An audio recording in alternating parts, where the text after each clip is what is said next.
My name is Alfred Kröner. Please mirror this video.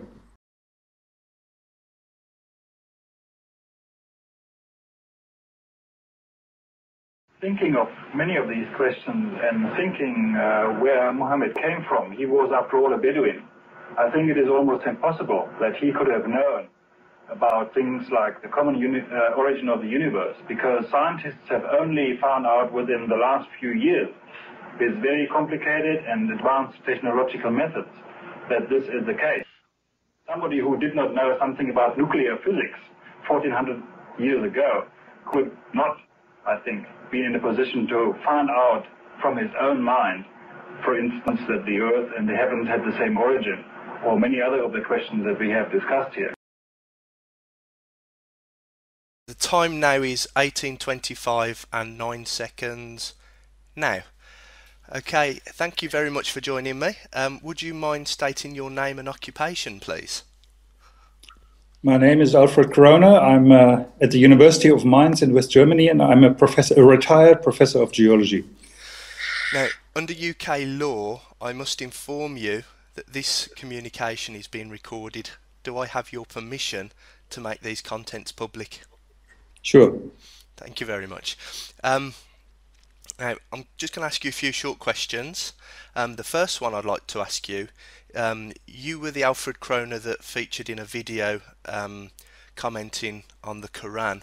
This was back in the late 70s or early 80s. Can I ask, what circumstances led to you attending this conference? Well, there are no special circumstances. This was a professional conference where many foreigners and Arab people were meeting, because it was the first time that a major research project had been undertaken in Saudi Arabia. And the University of Jeddah, that means King Abdulaziz University, actually conducted this conference because many of the lecturers and senior students of that university had actually graduated from Britain or other Western European countries, and therefore wanted to show off their results. Okay, so was it specifically a conference about the Quran and religion, or was it a conference about something else? Had nothing to do whatsoever with religion. It was purely a professional conference on geology. Not a single word was talked about religion or Quran or anything. Okay. What were the circumstances which led you to being presented with religious text and then being asked to comment on it? Well, during the conference, there was an interview in Saudi TV organized by the then vice president of that particular university. And there were about 5 or 6, I can't remember so well, professors from various European and North American universities that attended this TV interview. And it was there for the first time that we were confronted with these questions. To what extent the Quran was compatible with present-day thinking in earth sciences. Okay. Your comments were later used to suggest that you thought the Quran contained information which could not have been known by humans at the time without divine revelation. Do you think that this accurately reflects your opinion at the time? Well, that was not at all the purpose and the discussion that we had. The discussion was, they were reading us certain verses from the Quran, and then they would say, is this compatible with present-day scientific knowledge? In some cases we said yes, because always is. In almost every religion there's always something that is compatible. And in other cases we say no. So there was never the question whether there was any divine circumstances or anything in this interview. Did you ever try to have these videos removed from the web? No. No? Actually, there's something that I discovered more recently. Someone gave me a Quran as a gift, and as I turned to the back of the Quran, you're actually in my Quran. So I didn't know if you knew. I didn't know if you knew that, but you're actually you're in a holy book. I have seen this. I have a copy of this at home. I read it many years ago, but it had nothing to do with that particular meeting. Yeah.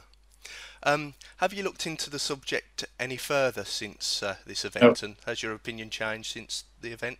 Or well, you see, this conference was, I think, in '79, and nothing happened. And this whole thing with the internet actually only came up about maybe 4 years ago or something. I can't even remember. And then somebody sent me a message on the internet, and I replied and said, "Oh, I'm very surprised, but this is not how it was," and so on. And then continuously more messages came. And then I talked to people in my department. We have a geography department where there are two people who are really speaking Arabic, and they're Arabists, as you would call them, and they really know the Arab world extremely well. And I told them about this, and I said, "Look, there's nothing you can do. You just have to live with this, leave it alone, because we can't advise you to do anything. It will not help." Finally, may I ask, did you become a Muslim as a result of this event? No, I've never been a Muslim before. I've never been a Muslim afterwards. Okay. And finally, to wrap up, could you confirm, are the opinions that you've stated in this video interview your own? This one that we are talking about right now? That we're having right at this moment. Sure, this is my own opinion. Okay. And have I offered you any reward for this, financial or otherwise? No, not yet. I won't be offering you anything either. Okay, well, thank you very much, Alfred, for agreeing to do this interview, and I'll try to make sure that as many people mirror this video as possible. Sure. The time now is 18:30 and 39 seconds now.